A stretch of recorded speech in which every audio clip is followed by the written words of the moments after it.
here. Now, broadcasting from the underground command post, deep in the bowels of a hidden bunker, somewhere under the brick and steel of a nondescript building, we've once again made contact with our leader, Mark Levin.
America, Mark Levin here. Our number, 877-381-3811, 877-381-3811.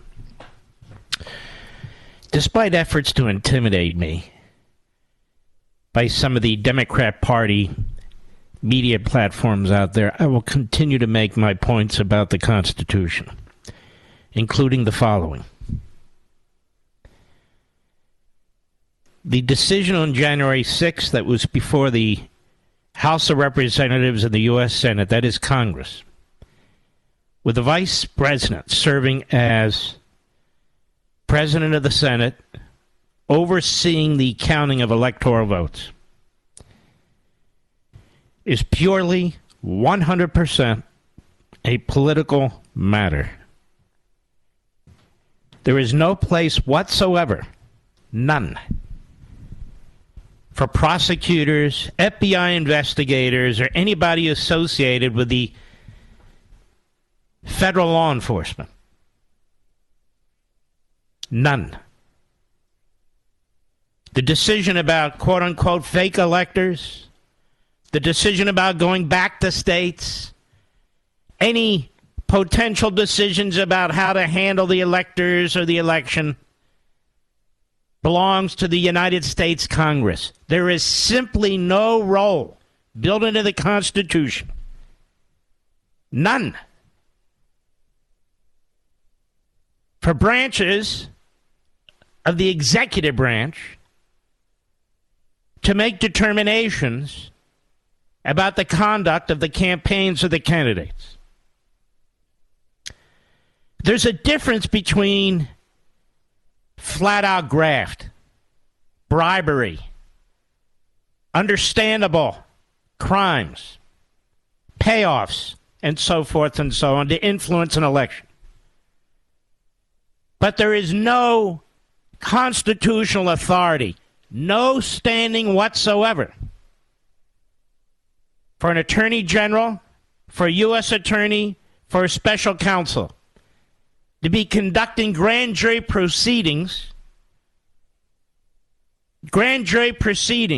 to second guess, to make determinations about political matters taking place in the state legislatures and taking place in the halls of Congress. None. This has never happened before, ever. And there have been many contentious elections, many, including 2000, including 1800 for that matter. And a precedent is being created here that is gravely dangerous, where an attorney general or U.S. attorney can make a determination on their own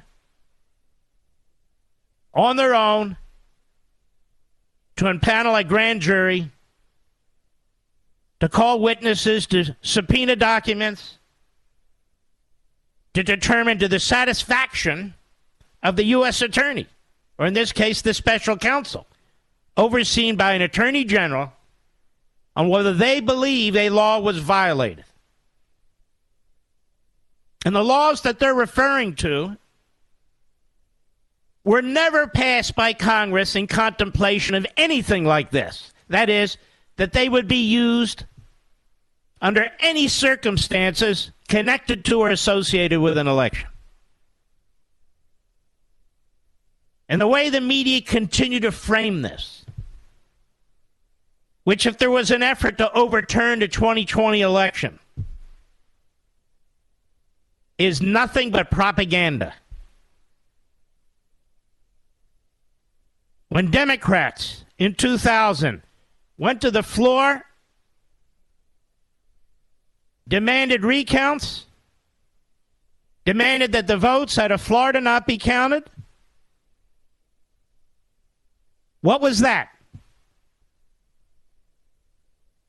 When Democrats went to the floor and demanded in 2004 that the votes from Ohio not be counted, what was that?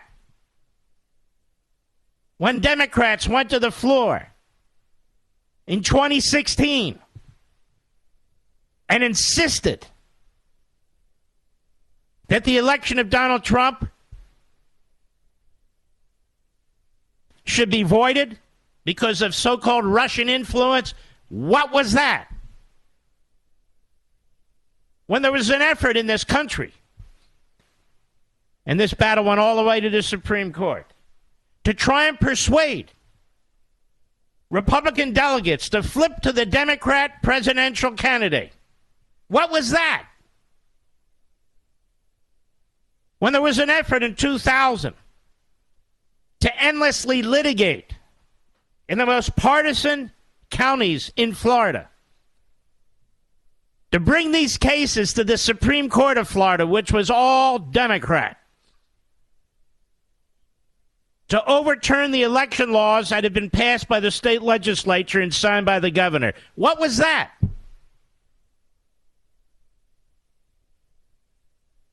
Congress makes the ultimate determination.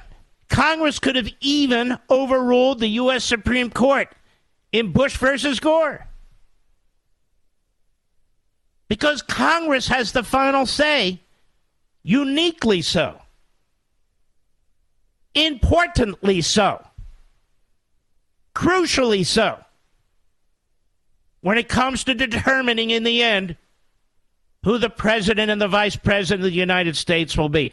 Why do you think the left opposes the Electoral College?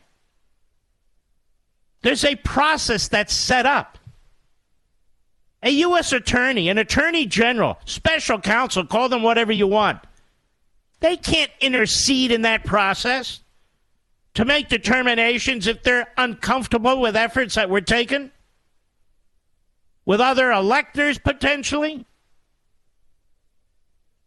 If there are issues that are to be raised about whether electors are fake or not, whether they're legitimate or not, those issues go to the floor of the House of Representatives, where there's a joint meeting of Congress.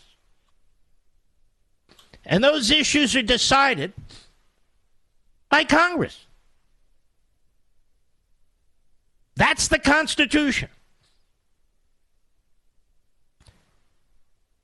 And so now we have a situation where the former Vice President of the United States is compelled to testify in front of a federal grand jury in Washington, D.C., at the behest of a so-called special counsel with connections to the Obama family.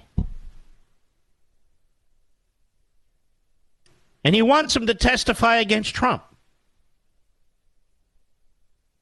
Against Trump. We have lawyers that represented Trump forced to testify in front of that grand jury because a case is trying to be made and ultimately potentially will be made that Donald Trump spearheaded an effort to overturn the 2020 election, to obstruct the peaceful movement from one administration to the next. And they will dust off laws that have never been used in these circumstances. They will dust off laws that are 100 years old or more. Criminal statutes. Misapply them to this situation. And then, forevermore, people involved in politics in the states, at the federal level, congressmen and senators, presidential candidates will wonder. When they pick up the phone and call a secretary of state or their party and one party and say, can you find more votes? Or can't we send another list of electors? Or 1,000 other questions. They will now be committing potentially criminal acts. That some U.S. attorney, some attorney general, some special counsel, potentially for another administration, the administration at issue, will send them to prison. And I'm the only one talking about this. And yet this is dire. This is a horrendous criminalization of the political process. The people doing this would never have done this against Biden, Obama, Clinton, Carter, LBJ, JFK. Never, ever. I hear people that are called constitutional lawyers, constitutional professors, constitutional experts, and they won't even discuss this because they're sellouts. There is no place here for the criminalization of this matter. None. And how did it become a criminal matter? How did this become a criminal matter? Because the same man who decided that parents at school board meetings, that pro-lifers at abortion clinics, that thousands of Americans on the grounds of the Capitol building are to be investigated and prosecuted, decided to criminalize this matter. The same people who promote the American Marxism agenda are the same people doing this to our constitutional order. They're not upholding anything. They're perverting it. I speak as somebody that used to work at the United States Department of Justice at the highest levels, as somebody who was chief of staff to an attorney general, as somebody who with that attorney general would sit around a very big table in the attorney general's conference room, with the attorney general, the deputy attorney general, the associate attorney general, the assistant attorney general for the criminal division, with the head of the U.S. Attorney's Office, with the director of the FBI, and more. This would never have gotten out of hand the way it has here. I can tell you now on the other matter, the documents matter. There is no way, none, that Attorney General Meese would have agreed to a warrant, followed by a SWAT team, followed by a special counsel, to go after Ronald Reagan's former opponent, Jimmy Carter, over documents, classified or otherwise. It never would have happened. Period. Never. I'll be right back. Mark Levin.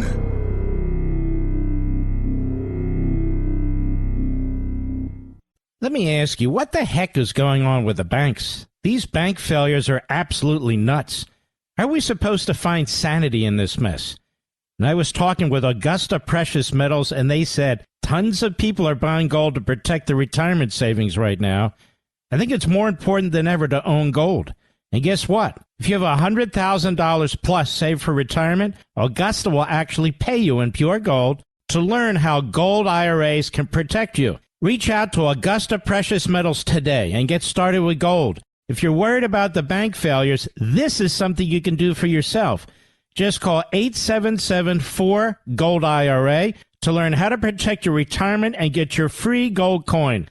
That's Augusta Precious Metals at 877-4-GOLD-IRA. Again, 877-4-GOLD-IRA. Consult your financial professionals before any investment and see risk disclosures at AugustaPreciousMetals.com.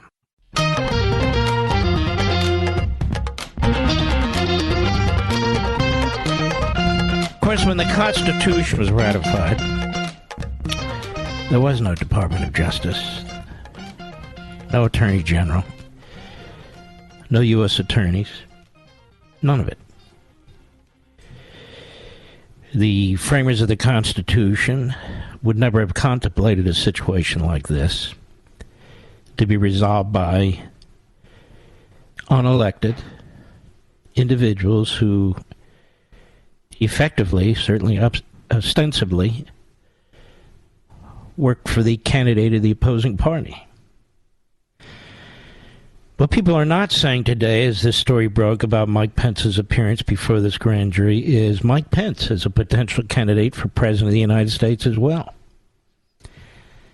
So you have somebody appointed who's a Democrat, appointed by a Democrat, the U.S. Attorney General, who was appointed by the President, Biden, who is the Democrat candidate. And now we've had two potential opponents of this Democrat candidate, Biden. One, the target of the Biden administration. The other, called in front of a grand jury of the Biden administration. Now, people like to say this has never happened in history because they want you to think something's wrong with Trump and Pence. It's never happened in history because you're witnessing a police state. People who wrap themselves in the Constitution, people who wrap themselves in freedom of the press but are mouthpieces, Democrats, for the people who are unleashing this assault on our constitutional system.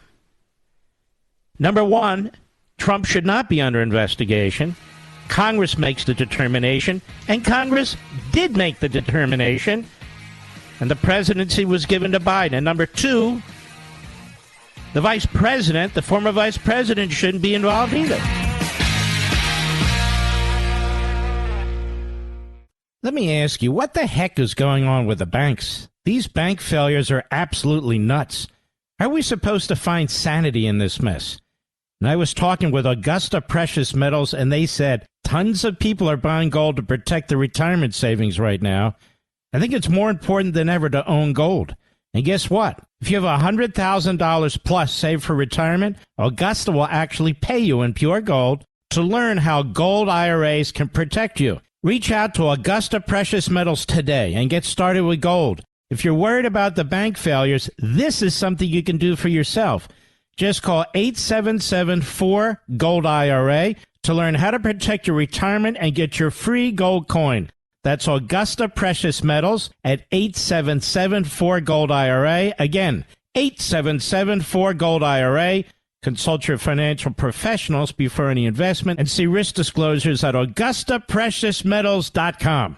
Mark Levin, the thunder on the right. Call in now, 877-381-3811. The Inspector General of the Department of Justice, under grilling by Republicans, said today that 3.4 million investigations of one degree or another were launched under FISA. Without warrants, Mr. Producer. Without warrants. That is, without FISA warrants. It's a different process, different probable cause, but still, that doesn't matter. That's without warrants. And 1 million of the 3.4 million were a mistake. 1 million, 30% were in error. In error. Now, those occurred while Merrick Garland is Attorney General of the United States. He's the Attorney General of the United States. He's in charge. The director of the FBI, he has a role. This is a secret court. This is a secret court that was created, this whole process, after 9/11. Now it appears it's being used against the American people. 3.4 million cases. 1 million mistakes. Who's going to be fired over this? Nobody. Nobody? Nobody. Who's in charge of this? Nobody takes responsibility. Nobody. Think about that. Now we have another issue involving separation of powers and the Constitution and the law. Little Dick Durbin of Illinois is demanding that the Chief Justice of the United States, John Roberts, testify about ethics in the Supreme Court. And they're pointing to Clarence Thomas and now, in addition, Justice Neil Gorsuch. Neither of whom has done anything illegal. Neil Gorsuch sold property, or property that he owned 20% in, and he inherited a 40-acre tract of property he co-owned in rural Cranby, Colorado. 9 days after his confirmation, property was sold to the chief executive of a very large national law firm, Greenberg and Torridge. And he owned it with two other people.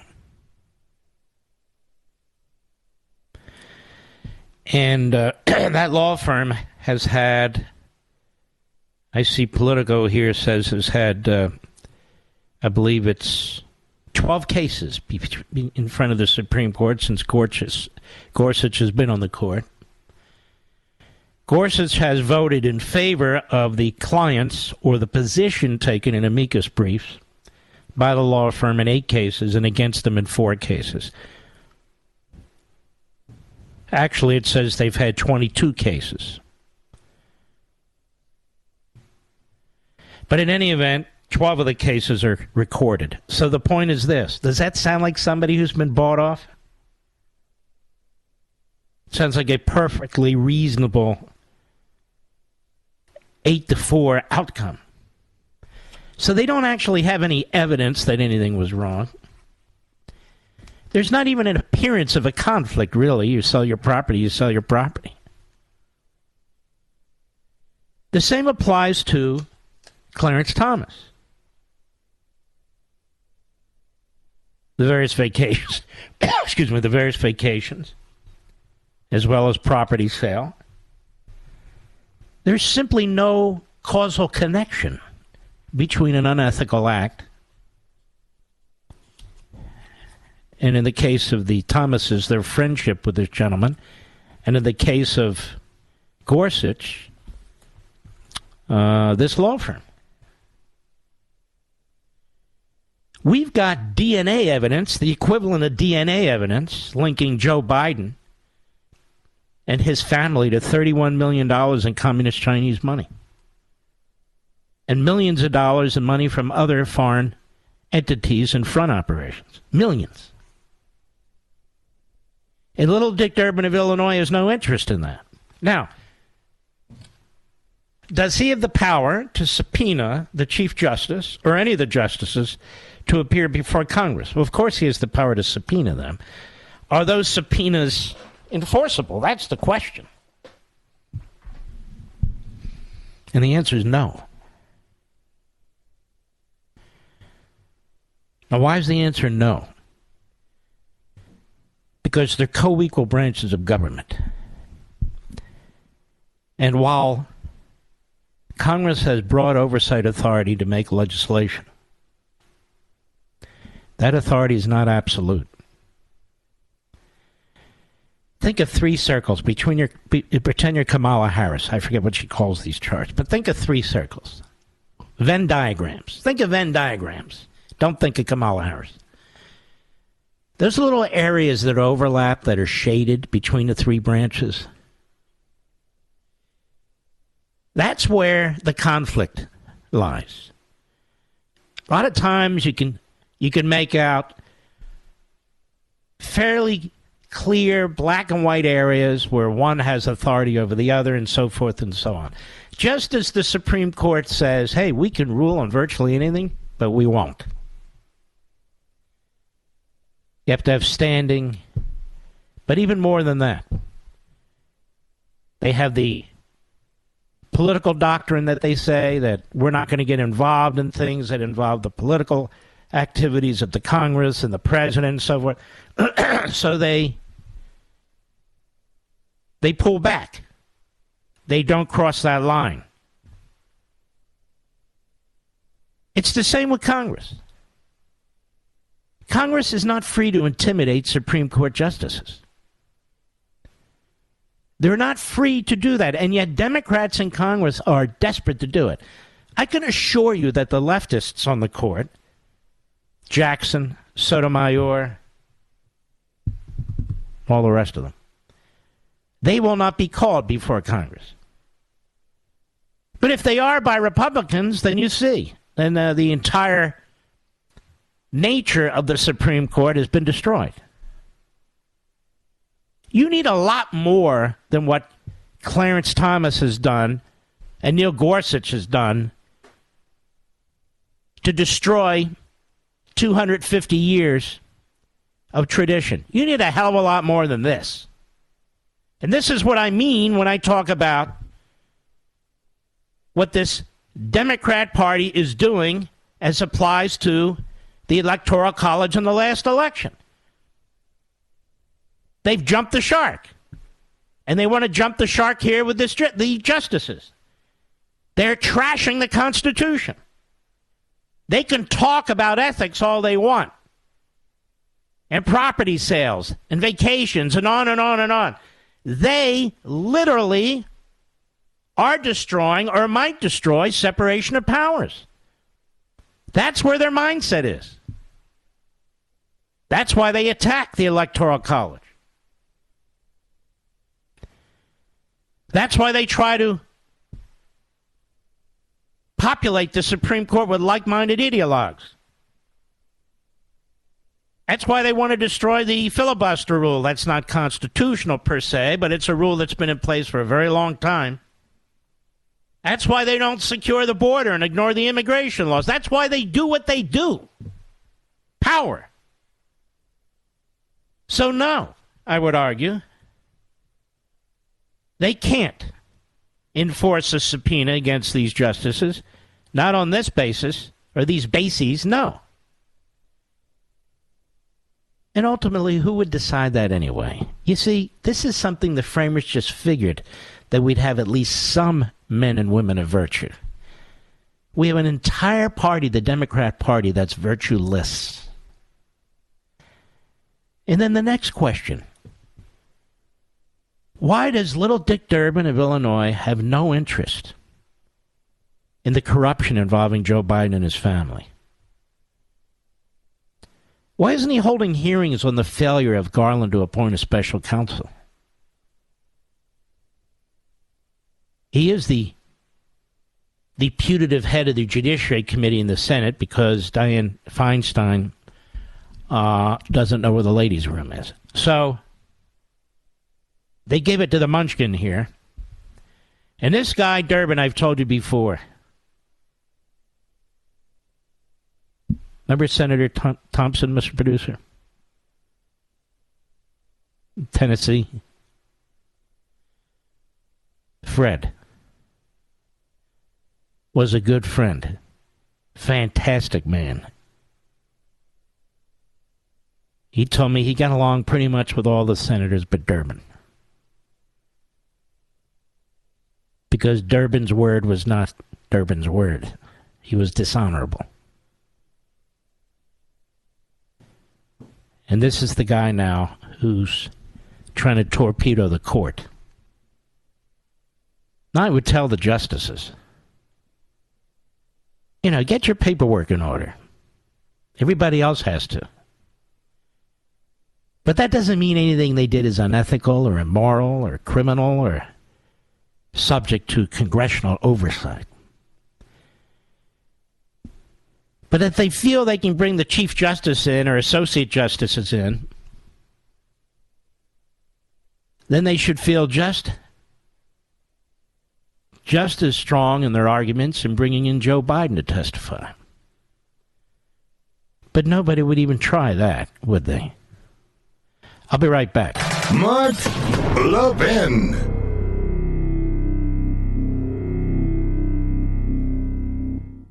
Let me ask you, what the heck is going on with the banks? These bank failures are absolutely nuts. How are we supposed to find sanity in this mess? And I was talking with Augusta Precious Metals, and they said tons of people are buying gold to protect their retirement savings right now. I think it's more important than ever to own gold.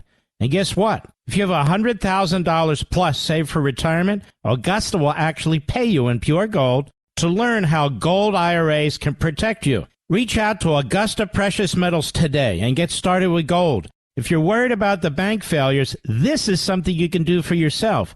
Just call 877-4-GOLD-IRA to learn how to protect your retirement and get your free gold coin. That's Augusta Precious Metals at 877-4-GOLD-IRA. Again, 877-4-GOLD-IRA. Consult your financial professionals before any investment and see risk disclosures at AugustaPreciousMetals.com.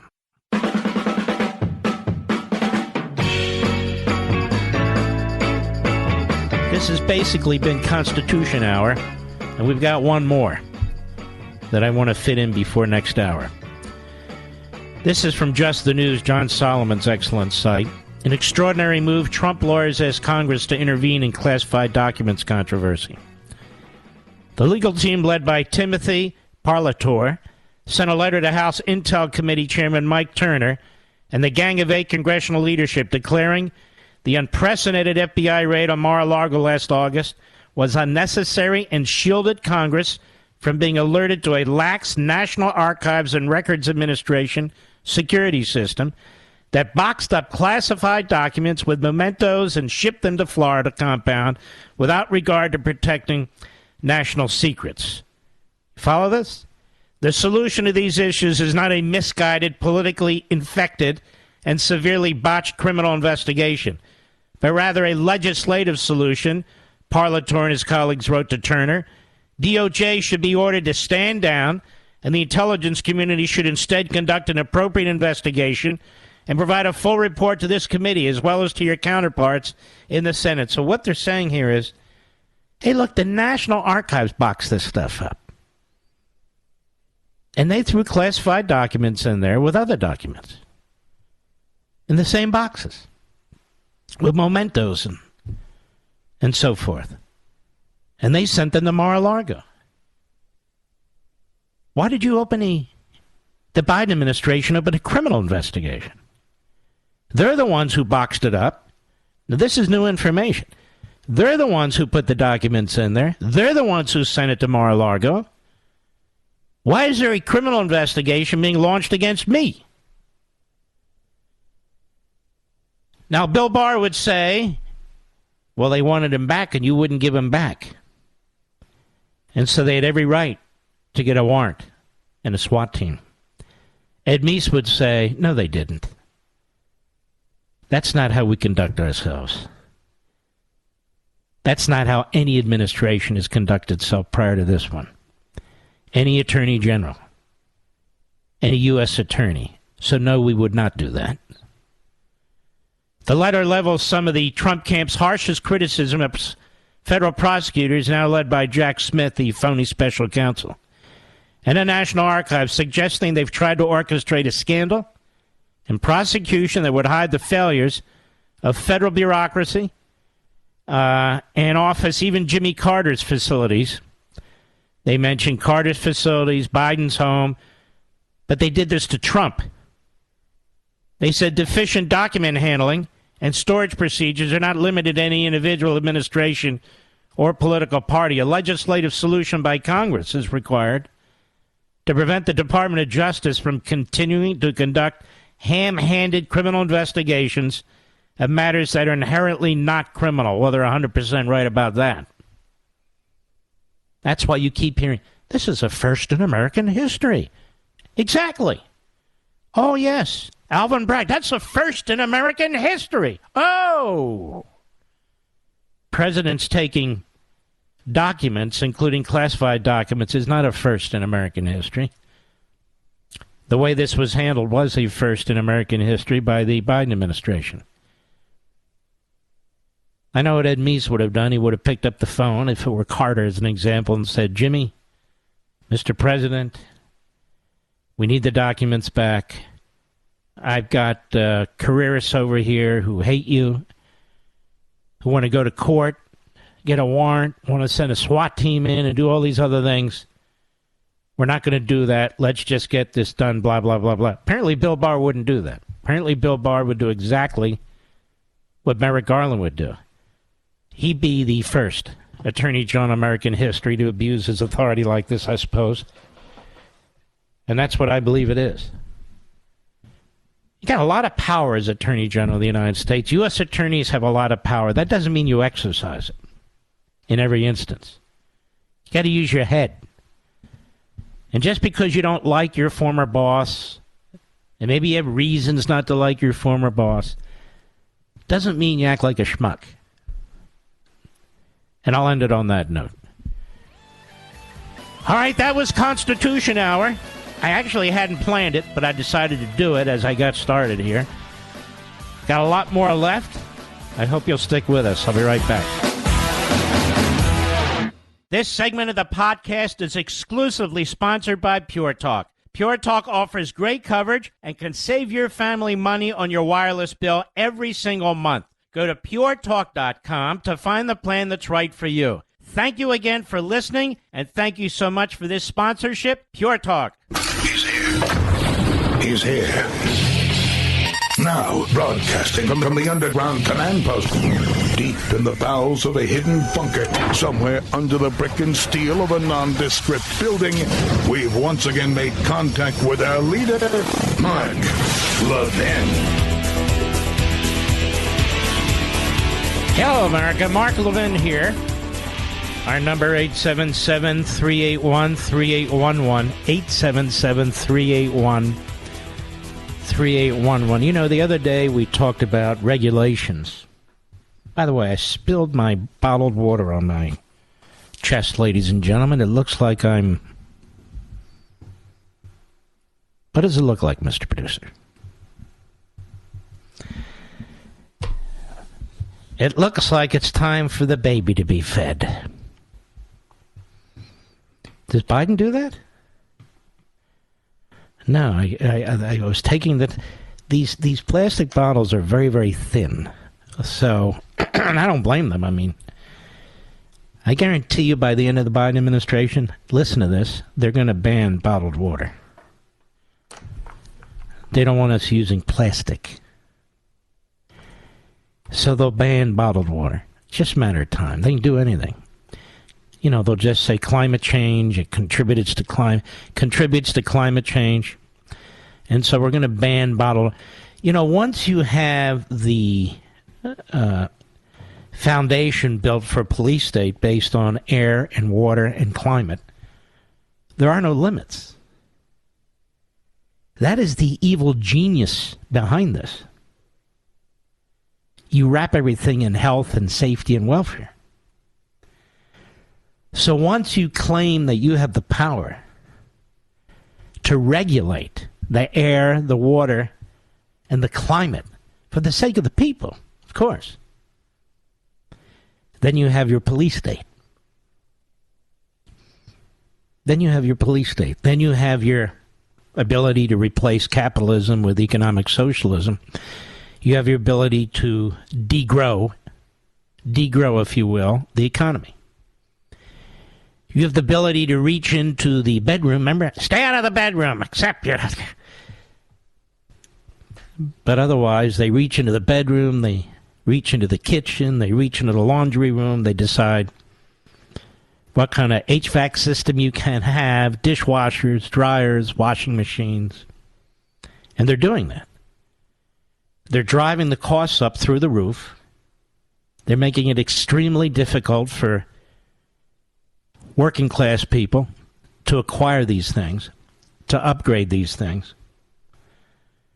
And they're really turning the screws on you, while at the same time telling you to look at the rich. We're only going to get the rich over there.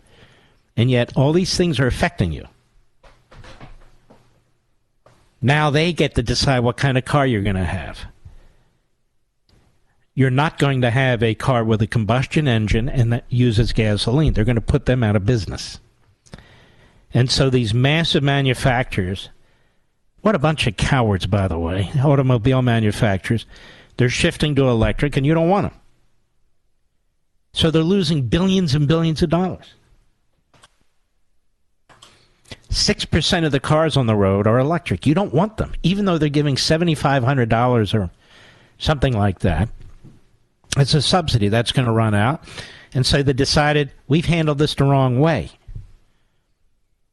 We'll just issue a regulation, no legislation, no input from Congress, no input from you to your members of Congress, nothing to sign. I will order the EPA to issue a regulation that is so onerous in terms of the combustion engine and gas-using cars that the manufacturers won't even be able to produce them. And the expense will be so high that you won't be able to buy them. Under the Democrats, they're in the wrecking ball business. They create nothing but havoc and expenses and impoverishment. They're in the wrecking ball business. And where the hell in the Constitution do they have this power? Nowhere.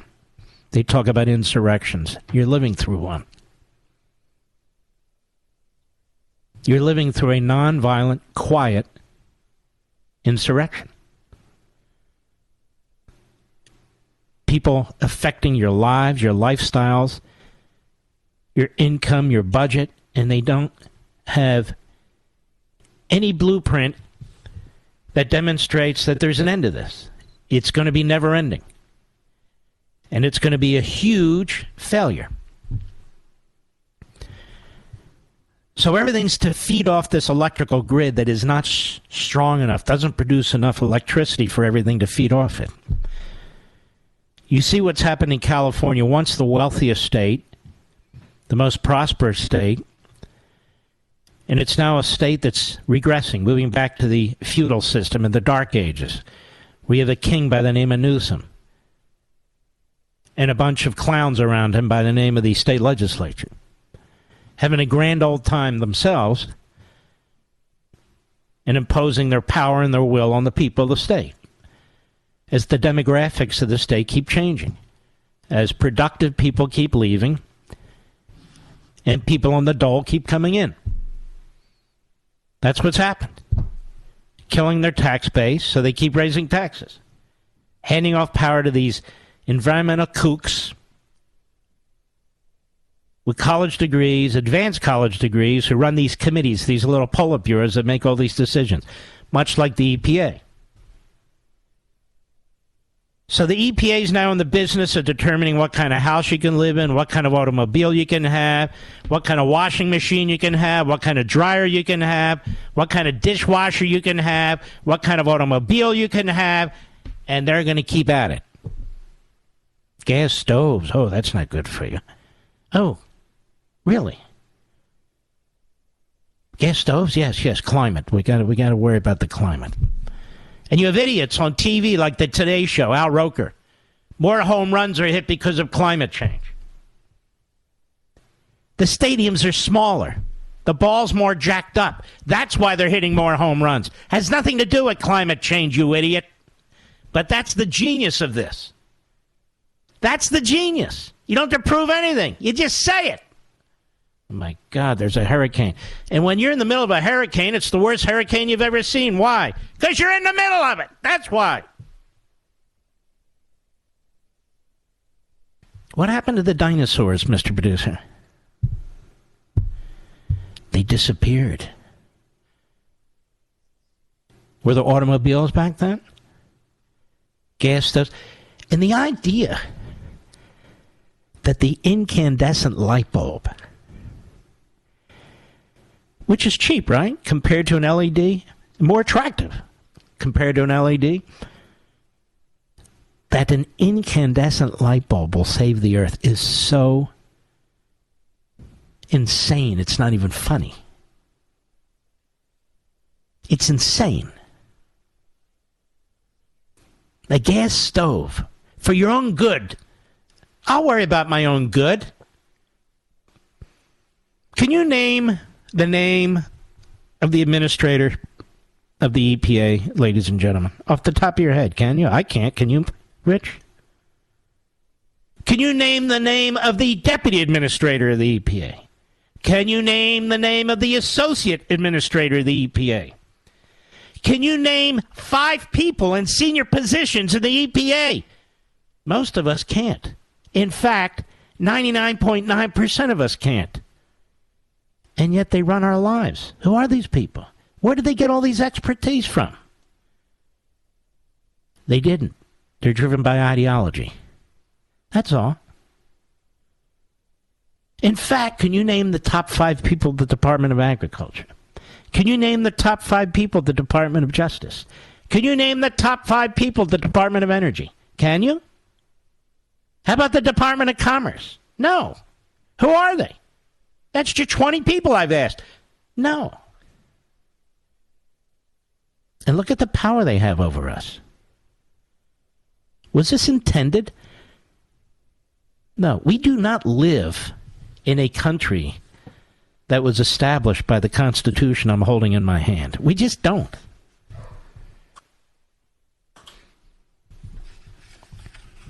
We do not. About 120 years ago, the nature of the country was fundamentally altered, the beginning of the fundamental alteration of the country. You know who it started with? Theodore Roosevelt. That's why John McCain loved Theodore Roosevelt. Theodore Roosevelt today would be your quintessential rhino. A big hawk on foreign policy, and a leftist on domestic policy. He was.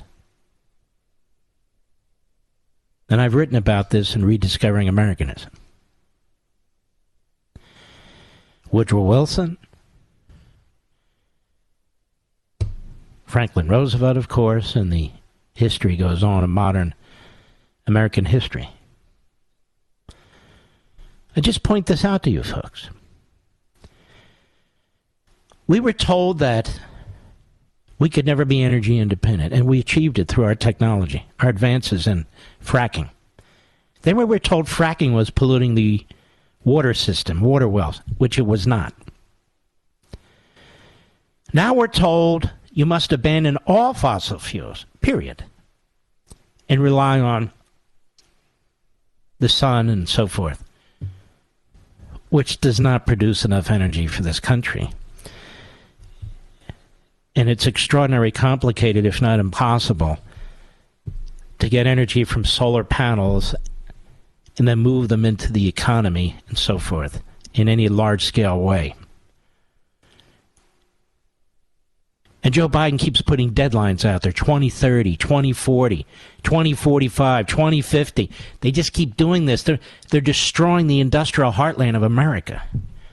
All of you folks who are blue-collar workers, who make this country work, the coal miners and the oil fields, the refineries, the truckers, and so many of the rest of you that we can't even name, the pipe fitters and so forth, who get dirt in their hands or cut their palms or have to stay away from home for weeks or if not months at a time. These are the people who make our country work, and you're the ones they're targeting. Because the industries you're in and what you do enables the rest of us to function and do what we want to do. The steel mills, the iron mills, producers of aluminum. Have you ever met these people? Do you know any people who do that? Probably not. The farmers, the ranchers, who make possible the food we eat. Obviously, many are listening, but I'm talking about those who don't do that. Have you ever visited and see what they do? The commercial fishermen. It's a horrendously difficult job. They're putting them out of business just to make a living today. It's hard enough, but when you have the government kneecapping you because pseudo-intellectuals, most of whom are lawyers, in Washington, D.C., where there is no industry. There are no industries in Washington, D.C. There's a reason for it, because those people don't know how to create anything other than red tape. They're manipulating you. They're manipulating your work. They're manipulating your careers. They're manipulating your lives. They don't give an S about you. And I'm talking about the Democrat Party. I'll be right back. Mark Levin.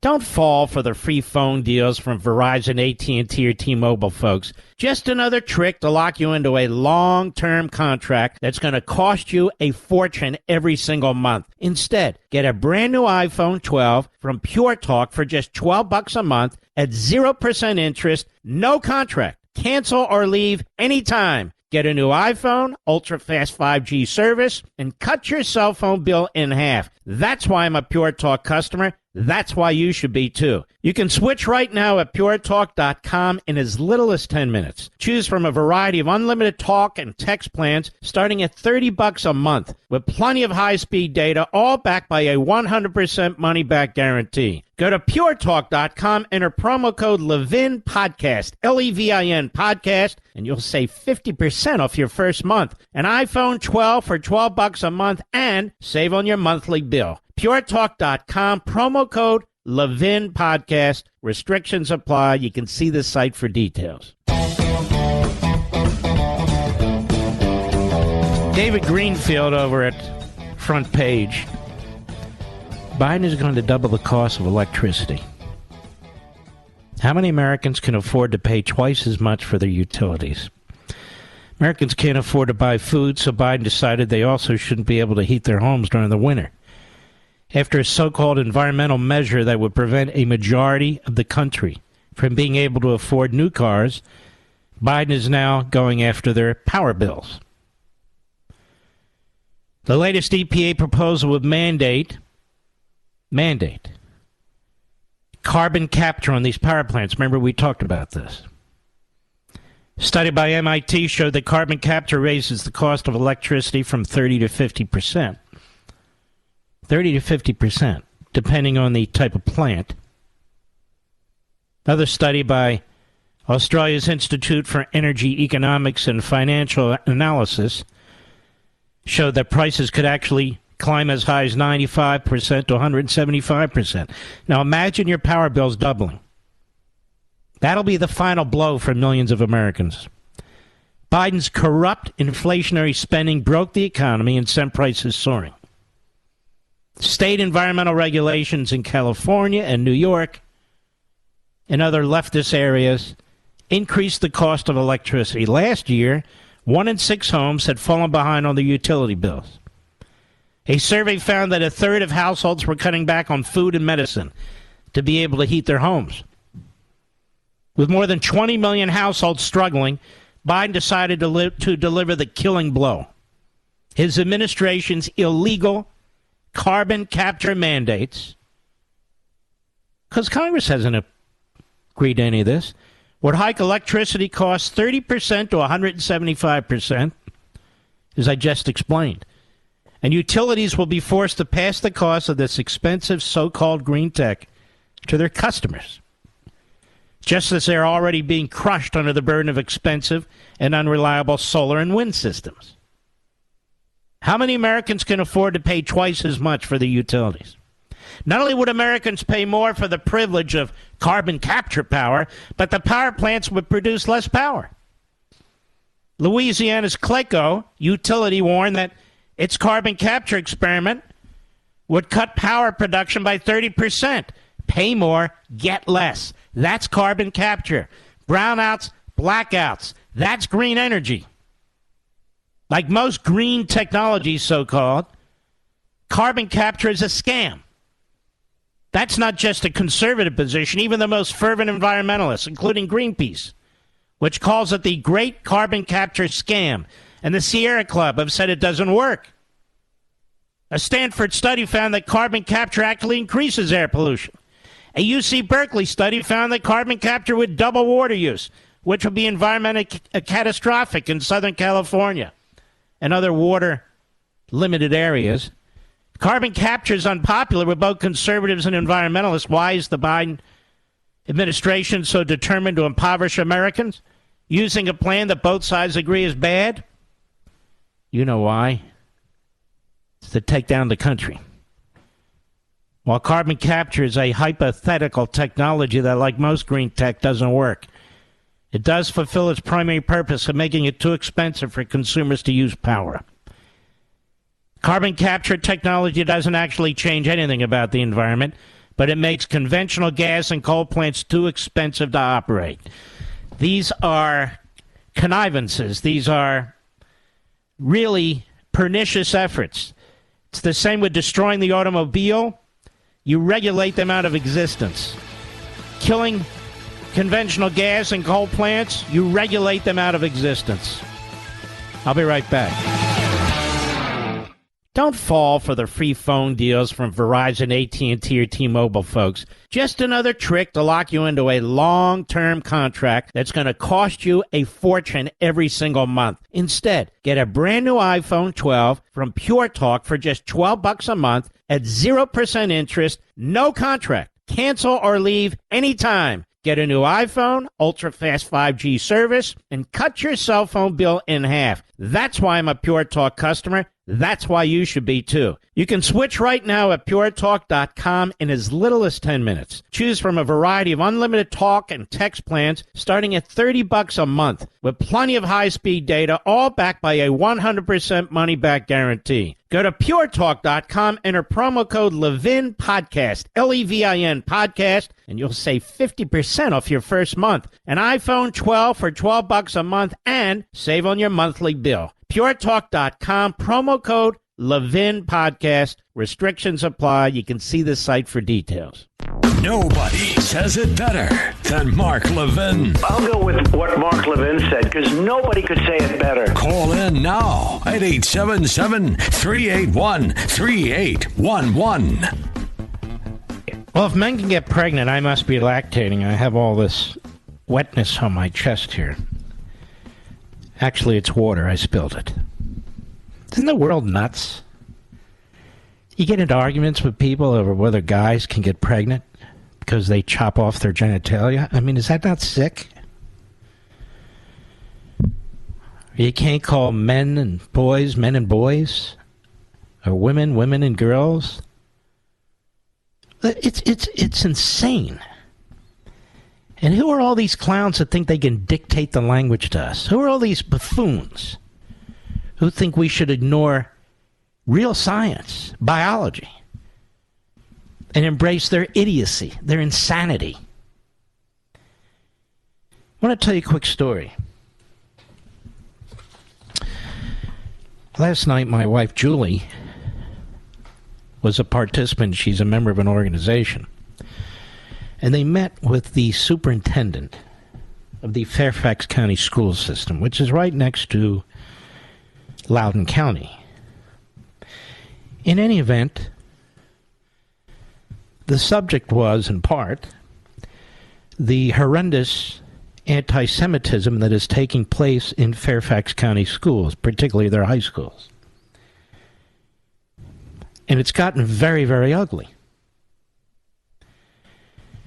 And so she was there with a number of other people. Audience, 40, 50 parents showed up. They didn't all know each other. And some of them aren't parents at all, taxpayers. And the examples are provided, and they're explaining what's taking place, and that Jewish kids are afraid to wear their yarmulkes or their Star of David or mezuzahs or identify as Jewish or anything else, which is pretty bad.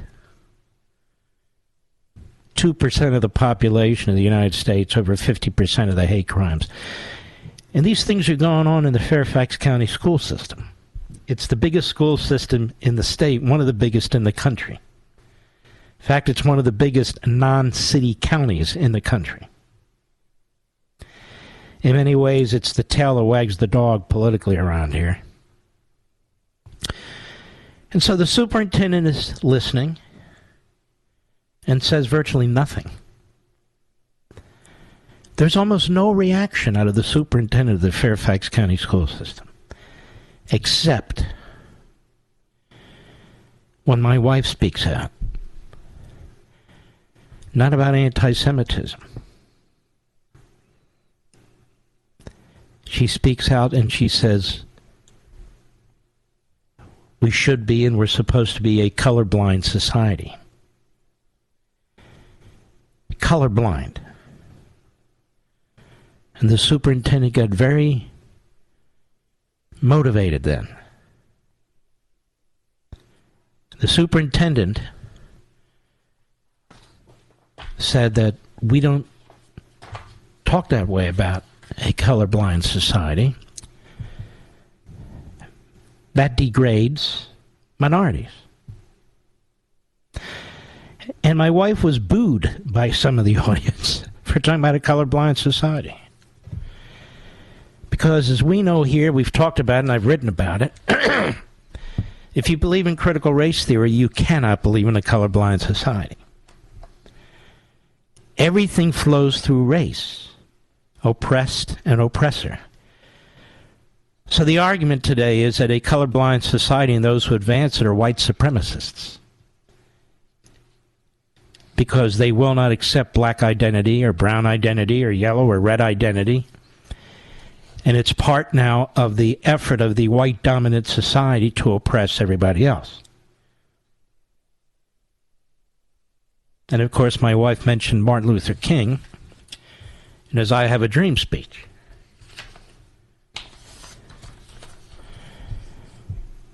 He said, I have a dream. August 28, 1963, I have a dream that my 4 little children will one day live in a nation where they will not be judged by the color of their skin, but by the content of their character. I have a dream today. You see, the original individuals who came up with this whole critical theory and then critical race theory, they rejected Martin Luther King. Now, they were very careful about how they did it, but they rejected him. And they reject the idea today of a colorblind society. Your children in public schools, government-run schools, are being taught to view everything and everybody via the lens of race, and not just race, racism, and not just racism, critical race theory, that by birth you are assigned a motivation. They eliminate individualism, and I'm going to create a new word here. They promote groupism. And so this superintendent, this is when she finally woke up and got animated. We don't say that here, Fairfax County School System, colorblind society. And so rather than whitewash, if you will, the I Had a Dream speech where there were 1 million people, 1 million people or so,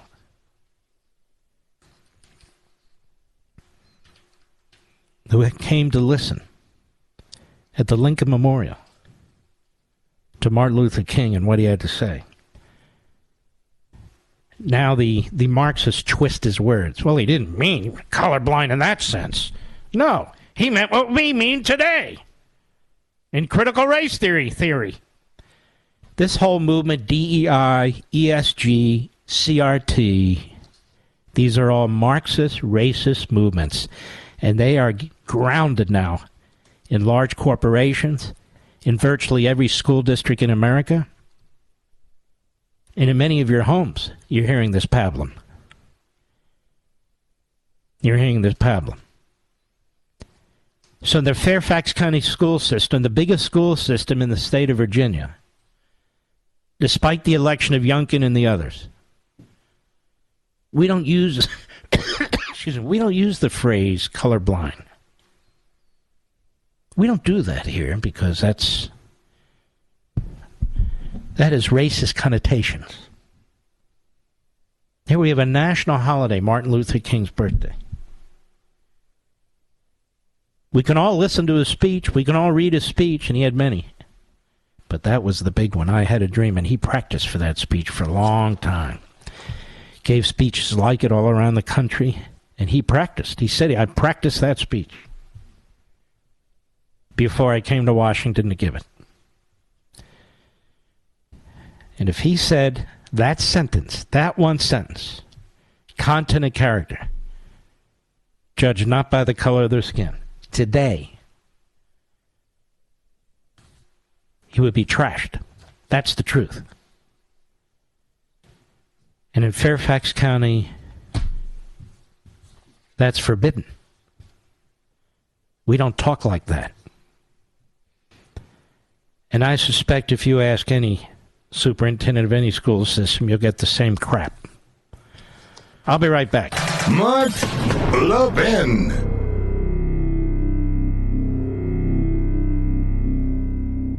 Don't fall for the free phone deals from Verizon, AT&T, or T-Mobile, folks. Just another trick to lock you into a long-term contract that's going to cost you a fortune every single month. Instead, get a brand new iPhone 12 from Pure Talk for just $12 a month at 0% interest, no contract. Cancel or leave anytime. Get a new iPhone, ultra-fast 5G service, and cut your cell phone bill in half. That's why I'm a Pure Talk customer. That's why you should be, too. You can switch right now at puretalk.com in as little as 10 minutes. Choose from a variety of unlimited talk and text plans starting at $30 a month with plenty of high-speed data, all backed by a 100% money-back guarantee. Go to puretalk.com, enter promo code Levin Podcast, Levin Podcast, and you'll save 50% off your first month. An iPhone 12 for $12 a month and save on your monthly bill. puretalk.com, promo code Levin Podcast. Restrictions apply. You can see the site for details.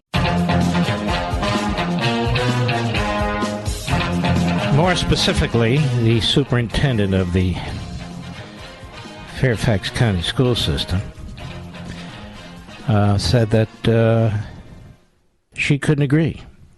Superintendent said she couldn't agree about striving for a colorblind society. But she told my wife and the group there. Superintendent runs the massive school system. Couldn't agree. Striving for a colorblind society. Why? Because they're pushing critical race theory. That's why. That's exactly why. And as I've said over and over, you cannot support critical race theory and support a colorblind society, because there is no acceptance of individualism unless, of course, you're transgendering. Then that's an individualism thing. But you're still part of groupism. I don't want to get into this right now, but I think I've explained it fairly clearly. Fairly clearly. Where am I, Mr. Producer? I need to know, Mr. Producer, how much time do we have left here? Minute and a half. What's the right to life, Mr. President? What does that mean? I mean, that is in the Declaration. Cut one, go. But America is the only country that was built on an idea. And no matter how young you are, I hope you remember the idea. And that is that we're based not on where we live, not the geography. We're based on this idea. And this is true. It says, we hold these truths to be self-evident, that all men and women are created equal. Doesn't say all men are women. It says all men. Hold on now. It says all men, and by all men, they meant men and women. So why are you changing what it says? Besides, you can't even define a woman. So why you... Anyway, go ahead. God was certain and shut up, you idiot. That puts an end to that. We have a powerful hour next. That's why I call it the Power Hour. We'll be right back. He's here. He's here. Now, broadcasting from the underground command post, deep in the bowels of a hidden bunker, somewhere under the brick and steel of a nondescript building, we've once again made contact with our leader, Mark Levin. Ladies and gentlemen, we have a killer Sunday show on Life, Liberty, and Levin, 8 p.m. Eastern, 5 p.m. Pacific, 7 p.m. Central. You know, whatever time is in your community. And I hope you'll watch it. It really is a killer show. It's the second half of my interview with President Trump. I have banned Mediaite, Media Matters, all the other reprobates and prepubescents, the Washington Compost, the New York Slimes, and all the other offshoots. I've banned them from watching it. However, you are welcome to watch it.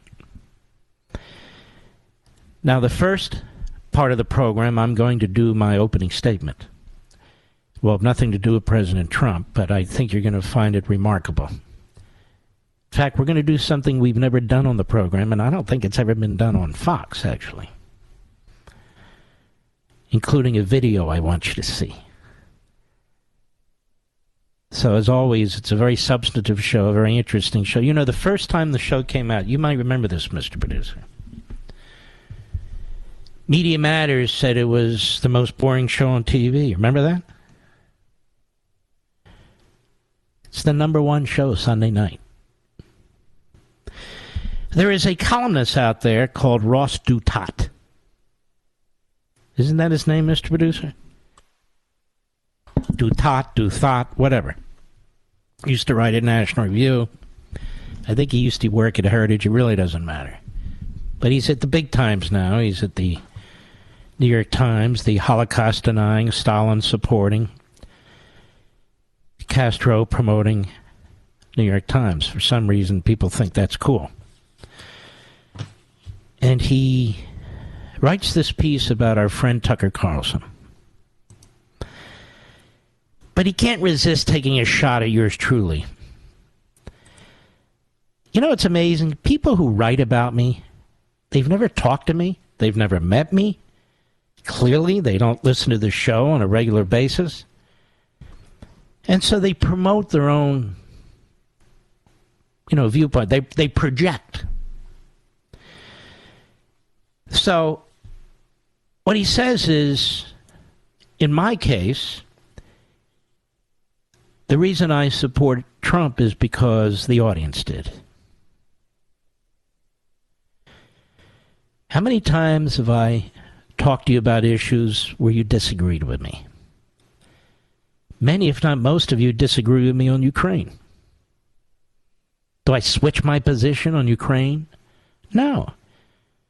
we agree to disagree. And I give you my reasons, and it's not the only issue we talk about, and we have a general understanding and share these crucially important principles about saving the nation. It's okay.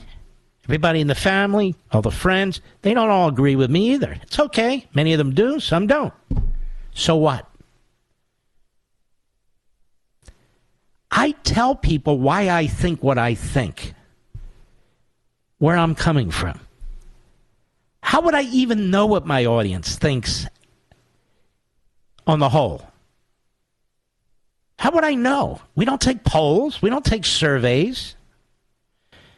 Our ratings throughout that period, 2015, 2016, were very high, exactly the same as they are now. From month to month, they're consistent.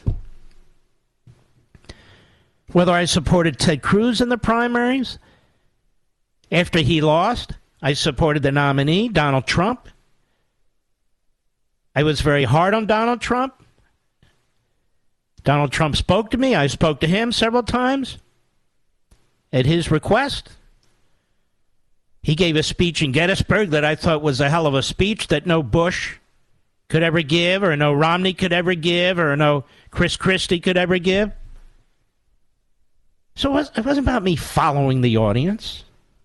And yet he writes that because he's an idiot. Ross Dutat, if you ever want to talk to me, contact me. If you're going to mention me, at least know me, or at least know something about me. My audience and I share a belief system. Doesn't mean we agree on every single thing.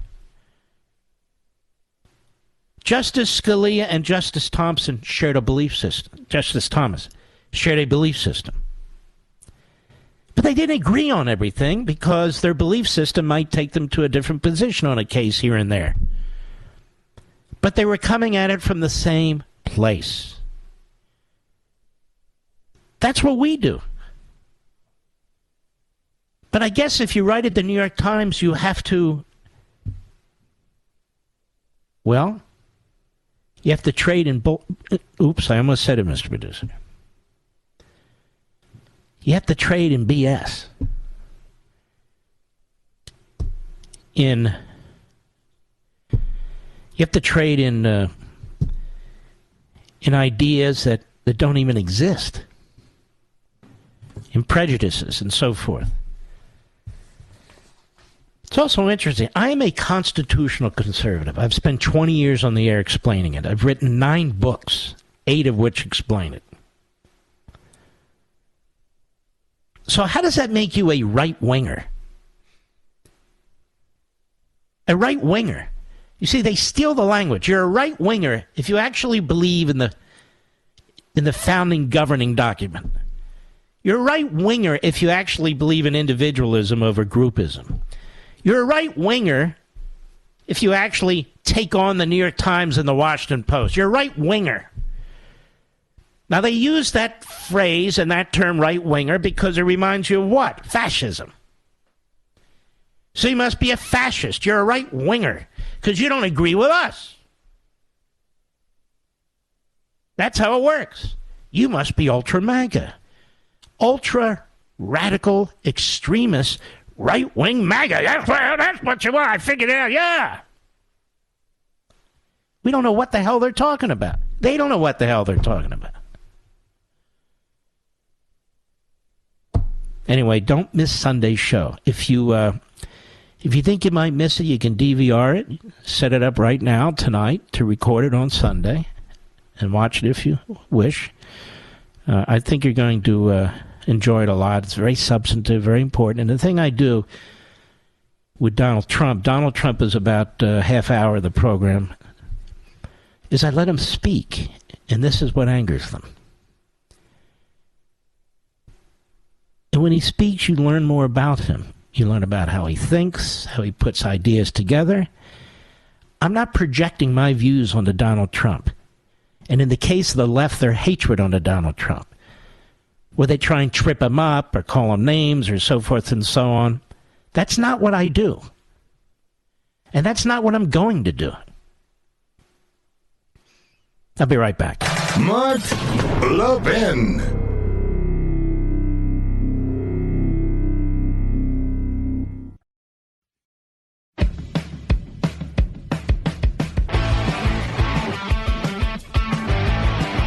Of course, Ron DeSantis is taking it up from the left and the right and in between. So I look at it this way. He's in the middle of fighting the culture wars. He's fighting the wokesters. He's fighting the LGBTQ community. And I don't mean because he's prejudiced. I mean because they're making demands that are unacceptable, particularly when it comes to classrooms. And he's taken on Disney. And I really get disgusted by the cowards in the Republican Party who see this as an opportunity to get the media to go after him and to say he's overreaching and it's not about small government. And these are fools, frauds, and phonies. And so any politician, who takes the side of Disney right now in the middle of this battle, you can be sure, 100% certain, that they are incapable of fighting these culture wars and taking on these radical kooks. And you want them to take them on because we can't win if we don't take them on. Florida schools are a safe haven for sanity, for science, for reality. They're not like the Fairfax County school system in Virginia, or the Loudoun County school system in Virginia, or 10,000 other school systems across the country. It is safe for little kids and their parents. And that's what's driving the left nuts. Bob Iger, the guy that runs that company, into the ground. You employees happy at Disney? You getting your pink slips? You happy? How about you folks that go to the different parks and so forth? You like getting ripped off? There are other parks out there, you know. It's too bad. He's ruined Walt Disney's dream, as Bob Iger and the other leftists on the board. And so they brought this phony lawsuit, which is, again, intended to get publicity against the governor, basically saying he can't do what he did and the legislature can't do what they did. Of course they can. They gave them these preposterous subsidies half a century ago, and they can take them back. And they don't need a reason to do it. No other corporation in Florida, no other corporation on the face of the earth gets the breaks that Disney got. And they exploited them. And they enriched themselves, the executives. But Ron DeSantis was in Jerusalem today. He's taking an international trip. And here in part is what he said. Cut 7, go. So the task before us as Americans is standing strongly and forthrightly with Israel and with the Jewish people. We must support Israel's right to defend itself. And that includes strong military and intelligence cooperation. It also includes supporting Israel maintaining its qualitative military superiority with systems such as Iron Dome. We must also ensure that however the future political winds may blow, the U.S. Embassy will always be right here in Jerusalem. That's never going to change. The U.S. must defend Israel against disfavored treatment by the United Nations and other international bodies and agenda-driven international advocacy organizations. And we must reject those who reject Israel's right to exist as a Jewish state. That is anti-Semitism. We must also in America respect Israel's right to make its own decisions about its own governance. You're a smart country. You figure it out. It shouldn't be for us to butt into these important issues. U.S. should also recommit to the framework of the Abraham Accords and build a strong alliance between the U.S., Sunni Arab states, and Israel against the threat posed by the Iranian regime. You would never hear Biden speak like that. Ever. Blinken, none of them. Austin, won't happen. Cut 8, go. And if you look at the challenges that we see as a matter of strategic in this region, Iran's pursuit of nuclear weapons creates a risk unlike you've not seen in this region. Their ideology, an apocalyptic ideology, combined with the ability to use humanity's worst weapons, represents a threat, an existential threat to the state of Israel, and it represents a threat to the United States of America. And I'm just proud that as a congressman, like many of you, we saw through this many years ago when they tried to do this Iranian nuclear deal. We said that all it would do was empower Iran, and guess what happened? They got billions and billions of dollars flooded into their coffers. What did they use that money to? Did they make the citizenry's lives better in Iran? Of course not. They used that to fund terrorism all around the Middle East. And so we opposed it. The deal failed. And I think it's important going forward that we learn from that and learn that you cannot approach them in a way that is going to empower the regime. You must hold the regime accountable, and that's what U.S. policy should do. Excellent. I'm sure my secular Jewish friends find this very compelling. And then they'll go vote for Biden. Cut 9, go. You look at the movement to boycott, divest, and sanction the state of Israel, so-called BDS. We in Florida have stood against that from day one of our administration.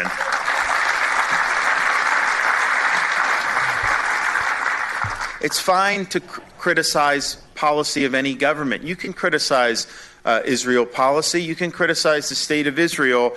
But when your focus is only on one Jewish state, and you hold them up to a different standard than you hold up every other country in the world, and indeed, when you work to excuse bad conduct from so many rogue regimes throughout the rest of the world, when you have that frame of reference, that is anti-Semitism. You are targeting the one Jewish state for disfavored treatment.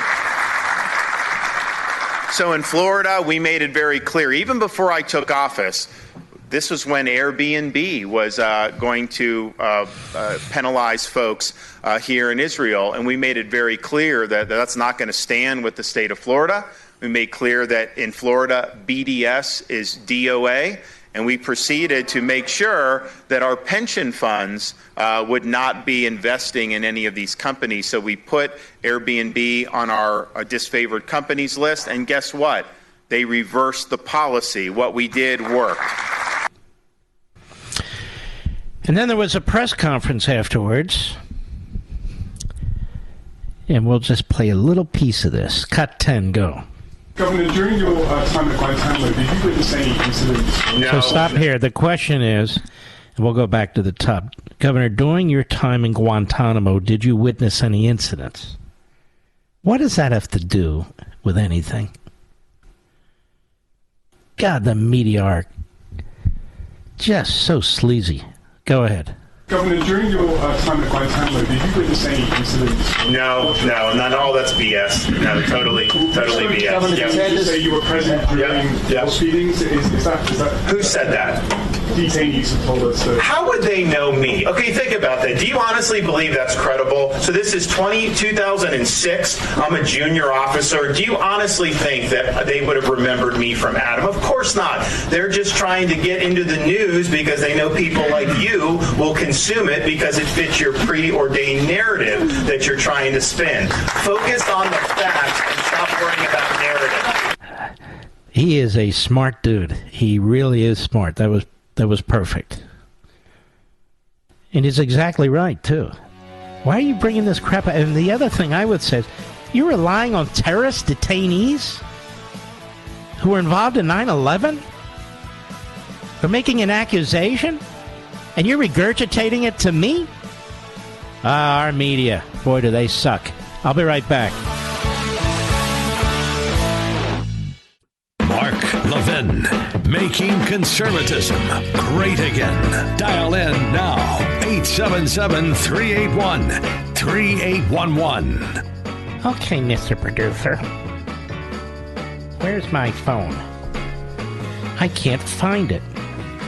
All right. Have you emailed or texted me these numbers? Both. You're a man of great competence.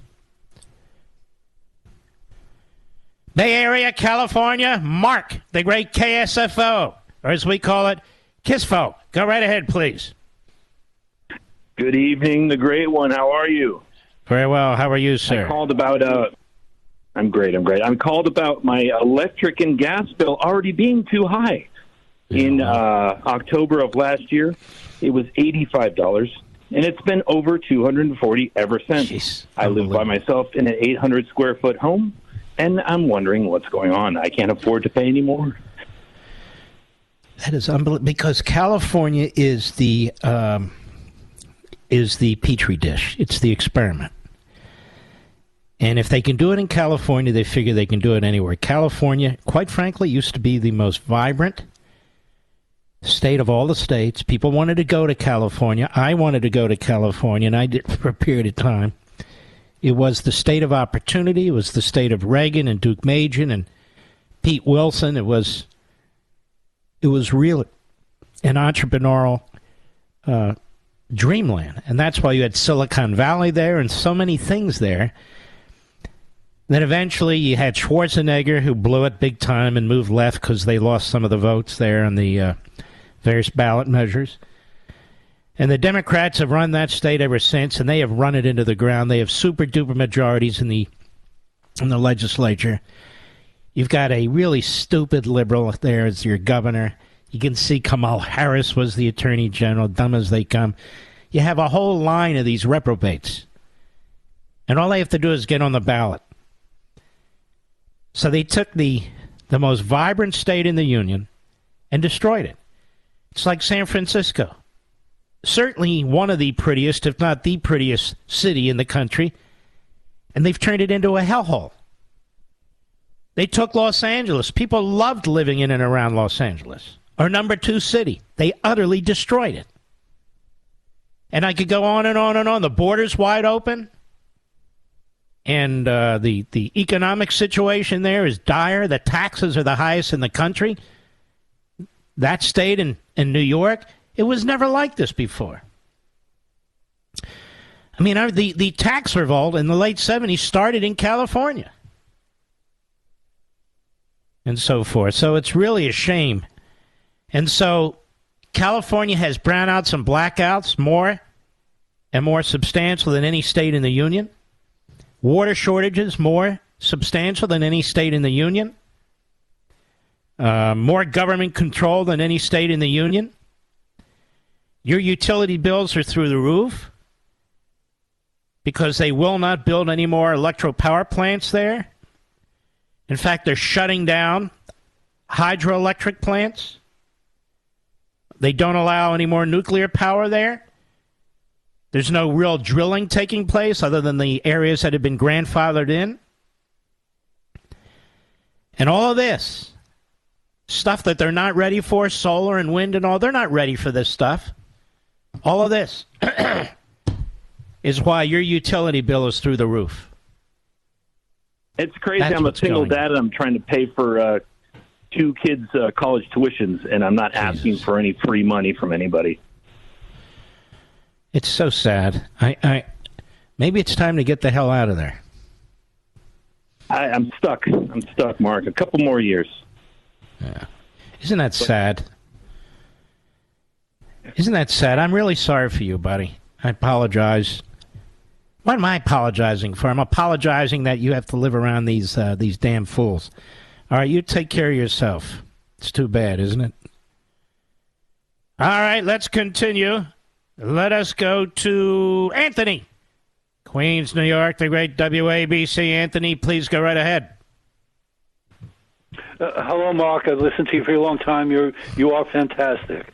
I would like to ask you one question, and if possible, make 2 quick points. The question is this: do you think the Republicans are prepared to sufficiently for the presidential election in terms of mail-in ballots, drop-off boxes, harvesting, etc.? Do you think they're sufficiently preparing? And then I would like to point this out, that on abortion, I'm not in favor of abortion, but Republicans need to show some empathy to the woman. They are silent.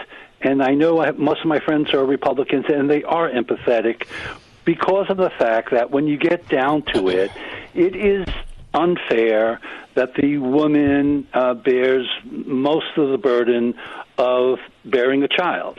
That's Mother Nature, but... Hold on. You just lost me.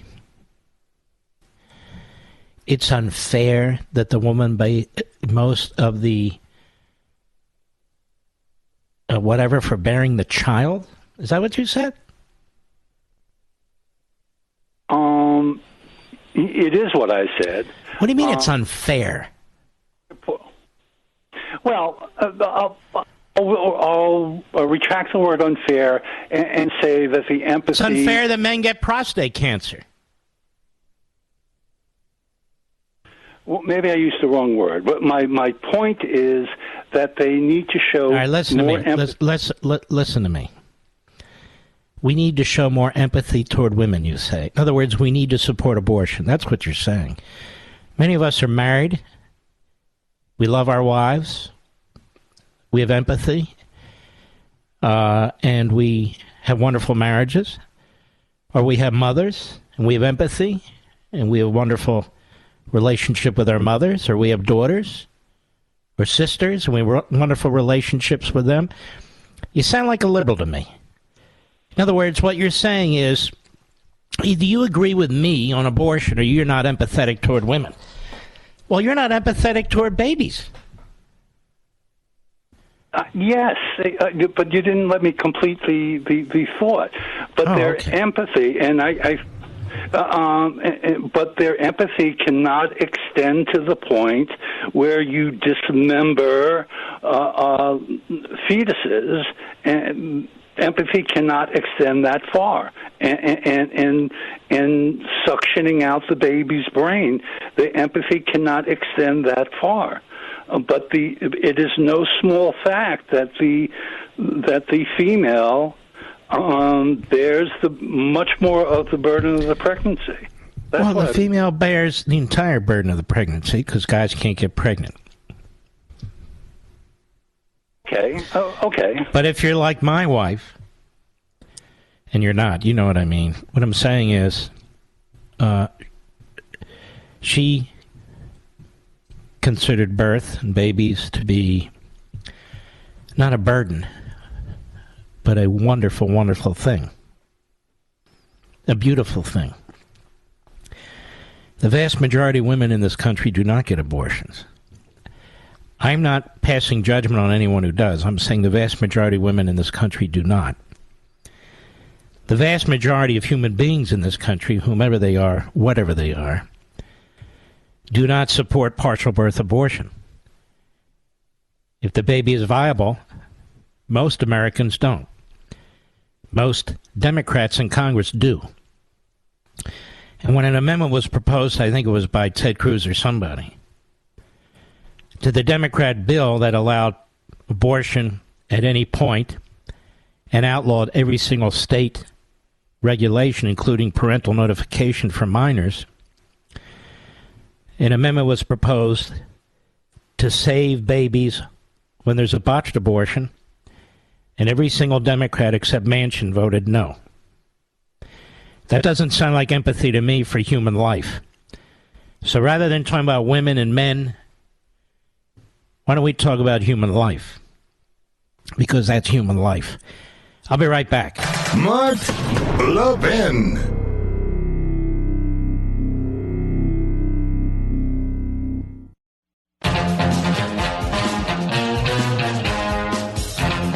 A lot of women love being pregnant.